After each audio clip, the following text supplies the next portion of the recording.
Hello everyone, welcome to Bad Table Talk. I'm your host Oliver Niehaus, and I know it's been a little while since I've put out my last episode, almost a month, just over a month I think.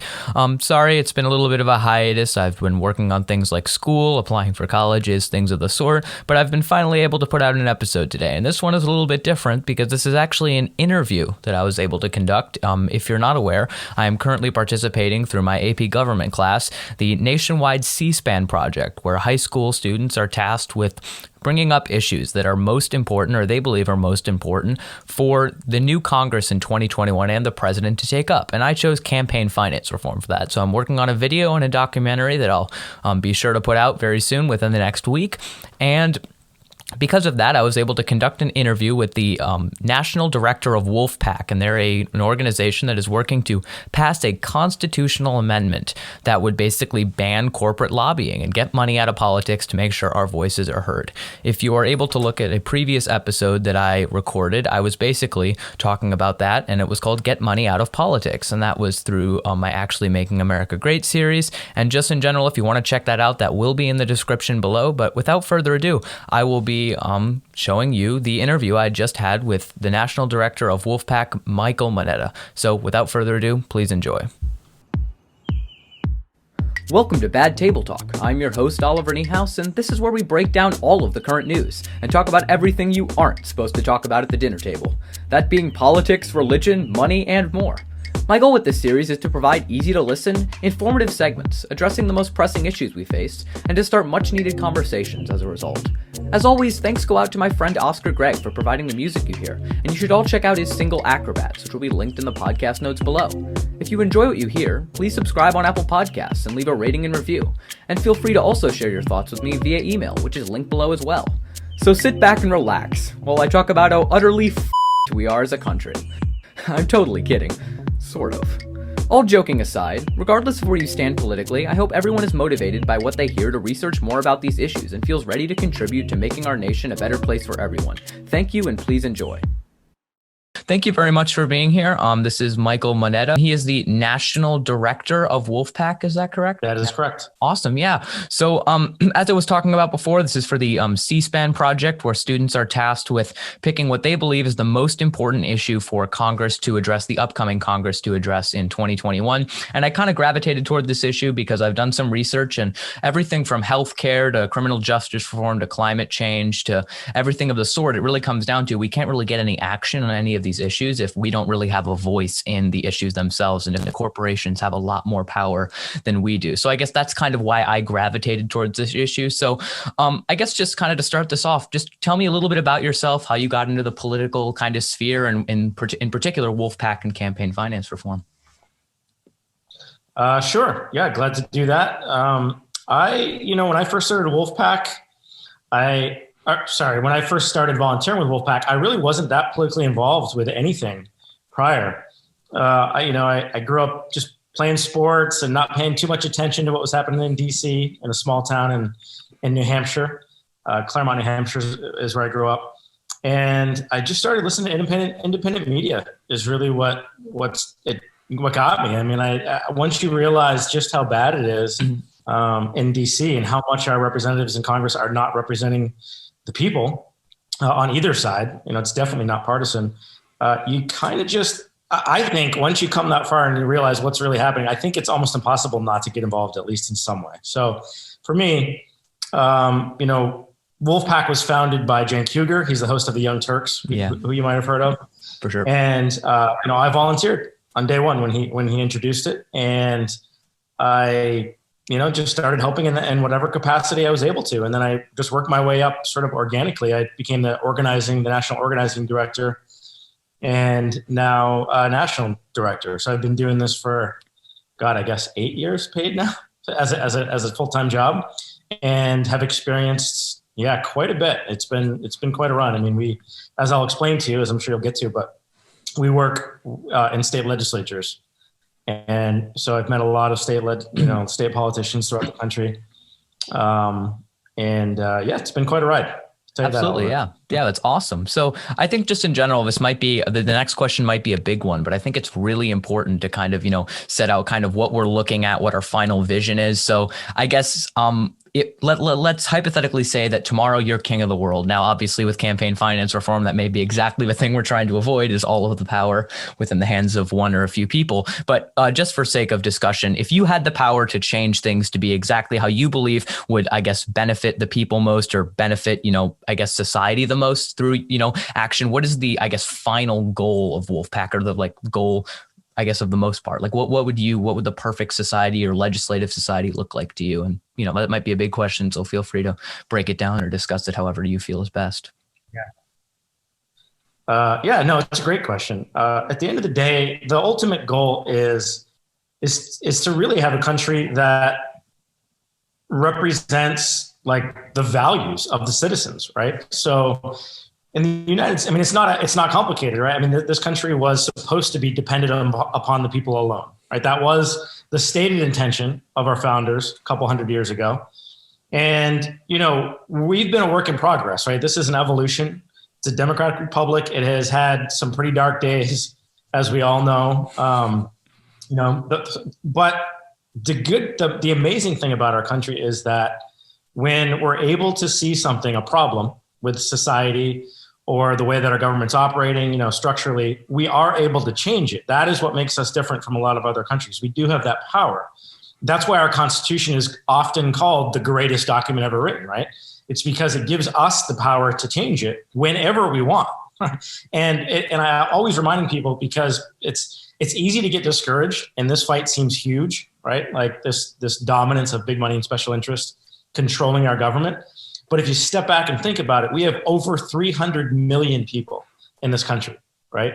And up to 97% of us want this problem solved. Absolutely. So that is an incredible amount of power, right? If we just band together around, what we think is the central issue that we need to fix first, we can do it. And what that would look like is simply a government, when we elect representatives, whether it's state or federal, they spend their time looking out for us, passing laws that actually benefit the citizens, benefit the people in their districts. That's it. It really is that simple. And I think almost everything else would stem from that, right? I think you'd see all kinds of other positive change, because I think politicians do want to represent the people in their districts, right? I think a lot of them are really good people with good intentions that are trapped in a really bad system, right? When you go to Congress, you have to start raising money from day one, or you're just not going to stay there. You're not going to be able to, get enough support through advertising, et cetera, to be able to be reelected. And it's not even just that. It's not just the money. I mean, the money is a huge part of it, but it's the time that our elected officials now have to spend calling, dialing for dollars, right? They can't do it on Capitol grounds because it's illegal. So we have federal elected representatives right now, every single day of the year, going across the street into essentially phone booths, phone call centers, calling people with a lot of money, and they're not calling me, they're not calling you, Oliver, I would imagine. Yeah. They're calling a very, very tiny percentage of the population who can actually afford to fund their campaigns. And they're doing it out of necessity. That's the system that we've set up. So whatever system that we ultimately create, we have to change those incentives, right? So that they're, right now, they're much more worried about the big money and special interests. You can see it, even in our stimulus bills. Yeah. We need to change those incentives so that they start representing the people. And it's as simple as that. Totally. Yeah. I think, you put it very well. I think this kind of ties into that a little bit of a similar question. I think this is, at least when I look at it, it's like the simplest problem that everyone recognizes, but seems to be the hardest one to fix, because at least how I see it, or how I look at it, is like, everyone, or almost everyone, as you said, like 97% or something, realize how corrupt or want to change. I imagine 100% of people realize it's corrupt. Some people don't want to change it, but they realize how corrupt the system and want to change it. But it almost seems right now as if the same people who have the power to pass the laws, do things like, maybe reverse Citizens United, things of that sort, are the same people who directly benefit from the policies that are in place to keep them in power. So then the question becomes, what do you think is like the first kind of major step to getting there, to kind of, I guess, almost just break the ice so that we're able to kind of, sever the people who are able to make the decisions and not having them directly benefit, so that, they're put in a place where they're almost advocating against their own interests for their constituents, which seems like, it would be a very hard battle to fight.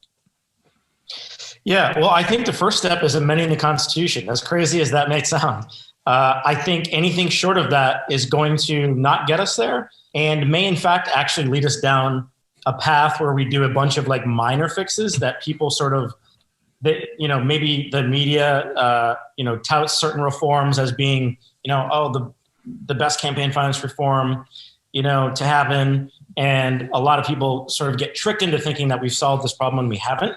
So that's one possible path to go down. That's why I think, I believe, and everyone at WOLFPAC believes, that anything short of adding an amendment to our U.S. Constitution is going to be coming up short. And the reason is because, now look, as far as the history of amending the Constitution in our country, a lot of good can come from movements, to amend the Constitution, even if you don't get an amendment. So that may happen here. And in fact, I think it probably already is on some levels. But the thing that's different about this movement is that the Supreme Court has already made it very clear where they stand. So a lot of amendment movements in the past have led to the Supreme Court sort of reacting to those movements, right, and changing their mind. And that's the Supreme Court and all the way down to the states. And so I don't think that's possible. I guess anything's possible, but it's not at all likely that this court in our lifetime is going to change their position on, allowing unlimited amounts of money to pour into our elections. So that means that if they're not going to, then anything short of an amendment to make it clear that we can actually regulate, how we see fit, is not going to get it done. So now what we're doing at WOLFPAC is we are applying. So there's two ways to get an amendment to our Constitution, okay, as it's written in Article 5 of the U.S. Constitution.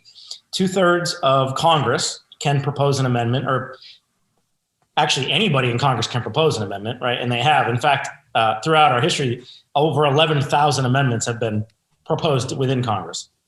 But for it to actually leave Congress and come out to the states for ratification, you need 2/3 of each chamber to approve it. The other way to get an amendment proposed is 2/3 of the state governments can apply for a convention to be able to propose an amendment on a certain topic if they see a need. And something that a lot of people don't realize is that the majority of U.S. constitutional amendments have included the states using this strategy, right? Applying for a convention and then Congress sort of feeling the pressure from the states and ultimately capitulating. And so for us, it's fairly simple, right? Like out of those two avenues, we're going through the states. And a lot of it is because of what you said. This is how they got into power, right? So asking the very people that got into power with this system, it very much benefits them, right? And absolutely, I can't imagine many of them want to lose that job. It's a pretty damn good job. Probably, so, that makes sense, yeah. So it's a very big ask to go through Congress. That's why we are going to state governments and getting them to apply for a convention on the specific topic of correcting these Supreme Court rulings and being able to essentially regulate the influence that these big moneyed special interests have over our government. That is our only goal. And I think we're going to do it. So far, 5 states have already applied for this convention. Yeah, I think I looked at that. There were a few ones that already were in the process of doing that. So that's pretty interesting. I'd say when it comes down to kind of fundraising for individual like races, I guess at least this is what I saw. I don't know if you've seen a similar thing. It's like 91% of elections, the candidate who has the more money wins. It almost like doesn't really have a whole lot to do with the individual like voters themselves, or at least like the voters can be heavily influenced by how much money is put into them. So I guess, do you think kind of that can be included in like caps on even not even just national elections, but also even because, when you get down to, like state elections for legislators or governors or other things like that, would you consider a constitutional amendment to also apply to the states as well in like kind of that sort of regard? Yeah, that's a really good question too. So, we often get asked, let me just back up. Right now, we don't dictate the amendment language. We don't dictate what it has to say, right? We're saying we need to have this conversation as a country. We need an amendment on campaign finance reform. It either needs to come from Congress or it needs to come from the states coming together. Now, if we actually get together and have this convention, by the way, it would be for the first time ever, would we have a national convention under Article 5. The amendment, it's only a proposal, whether Congress proposes it or the states at a convention. So anything proposed needs to be approved or ratified by 3/4 of our states afterwards, right? That's 75% of our states. So it needs to be something that is extremely popular and cross-partisan, right? You're just not going to get anything too far left or right into our Constitution. The barriers are just way too high. So I believe that one of the likely amendments is an amendment that simply says that the states and Congress have the freedom to regulate, campaigns how they see fit.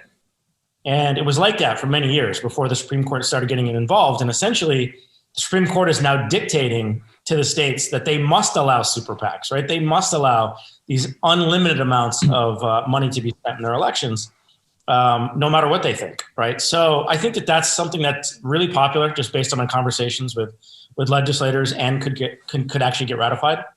And just to give you one example, the state of Montana was one of the first states affected by corruption in this kind of corruption in the late 1800s. And so they had some of the best campaign finance laws in the country in their state. And when, Citizens United and some of these other Supreme Court cases happened, it essentially nullified their state laws. And the state of Montana hated that. In fact, they took it all the way to their Supreme Court and they said, well, we're going to ignore your court ruling in Citizens United. We have, 100 years of common sense laws that we like, and we're going to keep them. And the Supreme Court wouldn't even hear the case. They just threw it out. So that's why you absolutely need an amendment, because the Supreme Court couldn't be any clearer on this particular issue. So, I'm hopeful we can get there, just because so many people actually understand that this is a critical issue. This is one of our most urgent issues. It's such an issue. Anything else.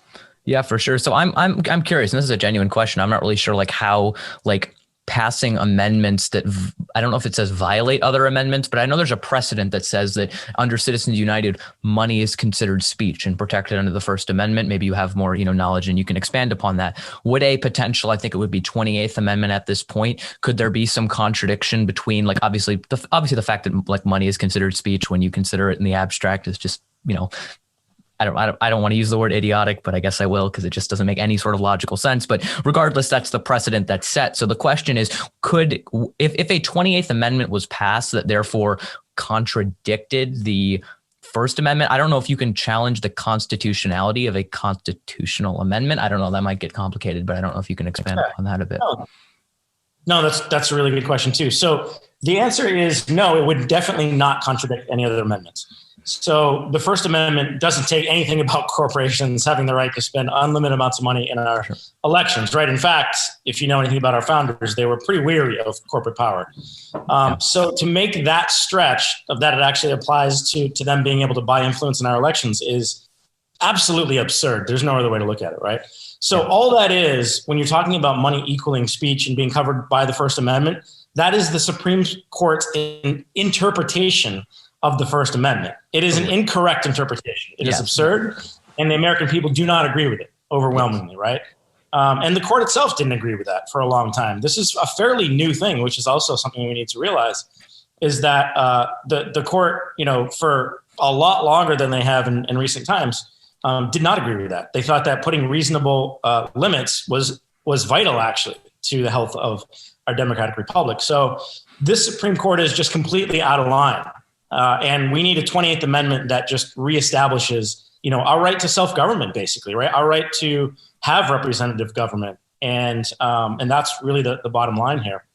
And so something that's interesting about the Supreme Court that a lot of people might not realize is that they actually have been quite responsive to public opinion. Over the history of the Supreme Court, it's fascinating if you go back and read some of that history, how many times they've changed their stance and their opinions on things based on public pressure. And some of that was amendment movements. So I don't think they will, just because I think they've gone a little bit too far in one direction on this particular issue. But that's what we're trying to do here. Is there isn't a constitutional amendment that is clear on campaign spending, right, and influence in campaign. That's exactly what we need. Absolutely. Yeah, for sure. So I guess kind of like the final question, and I think kind of the thing that, brings it all together, like is a call to action, obviously, with a new administration coming in soon on the 20th. Do you think there can be any, major changes under a Biden administration? And if you think so, what do you think some of those changes we may end up seeing over the next 4 or 8 years? Let's see. So they have talked a lot about passing HR 1, right, which has a lot of different types of reforms, and some of them are campaign finance related, but it doesn't really go far enough. If they talk about some reforms in there that basically would have to exist under the Citizens United framework, and that's just simply not good enough. It's fine if they do it. We do support, all avenues of reform, but an amendment has to go along with it to say, the states have the freedom to, do campaign finance reform how they see fit, states and Congress for that matter. So that's going to be vital. But I think there's a chance they'll get that passed. I don't know for sure. I'm pretty sure that Biden has said he supports an amendment even. Really? Senator Udall was initially one of the senators who had proposed an amendment, dealing with this issue. And I think that got a decent amount of support, actually. So, I think the bottom line here is first of all, if they pass, HR 1 and they also pass or propose a U.S. constitutional amendment that is satisfactory, that's great. At WOLFPAC, we just want it done. We don't care how it happens. Yeah. We believe that the pressure that we're putting on by getting the states to apply for a convention on this topic. By the way, Vermont was the first state in American history to do it. Mm-hmm. Yeah. That was just me and one other guy that went up there for about 3 months and talked to them. It was as simple as that. That's what's amazing about politics at the state level, is that you just go and talk to them and they'll actually take meetings to you and listen to you. So it was Vermont, California, Illinois, New Jersey, and Rhode Island was the most recent, but we need a lot more. We need a lot more volunteers. But when we passed Vermont, just the very first state, Senator Leahy reacted and held hearings on the Udall Amendment. And they asked him, why now? You've had this sitting in your committee for a while. And he actually cited the fact that his home state of Vermont had called for a convention on this topic as to why he felt the urgency. So if they're responding after this one state, imagine how Congress is going to react to 5, 10, 15, 20, 25 states saying, no, we demand this amendment, on free and fair elections, basically. Absolutely. Right? Yeah. For sure. We'll see what happens. But to be totally honest with you, I don't have a whole lot of hope in Congress or this administration. I remind people once in a while that the Democrats controlled 3 branches before, right? Under Obama, we had a majority actually in the House and the presidency. And his whole thing was he was going to run and change the system itself. Mm-hmm. And they didn't do anything. The campaign finance reform. They didn't even do the Disclose Act. It was just simply said, you can keep bribing us, but just you need to tell us where it's coming from. Tell us about it. Yeah. Yeah. For sure. So, no, I'm not super hopeful. But we're gonna continue doing exactly what we've been doing. Which is building this movement at the state level. Because even if they can propose an amendment out of Congress, you still need to have this infrastructure built in the state governments and in the states. To make sure it gets ratified, right? So amending the Constitution is a big lift. The people that come to WOLFPAC have definitely signed up for the big fight. There's a lot of ways that you can improve our country right now. A lot of issues, but this is the one that we feel is the most central to getting all those other changes. Absolutely, yeah, totally. But it's not easy. I can tell you that, Oliver. Oh yeah, no, I've definitely looked at it, and it's almost like you're angry at it because it seems so easy to fix, but it's almost like no one's actually going to do anything about it. So, I definitely think it's interesting. I definitely don't have any more specific questions about this. I think this was a really good conversation. I actually learned a lot more despite doing a ton of research on here. I really appreciate the input and the insight you have. I'm hopeful as well, although realistic as well. It's likely we won't see any drastic change over the next 4 years. But other than that, Mike Monetta, thank you very much for agreeing to come on here and have this discussion. So thank you very much. Of course. Yeah, thanks for having me on, Oliver. Get it.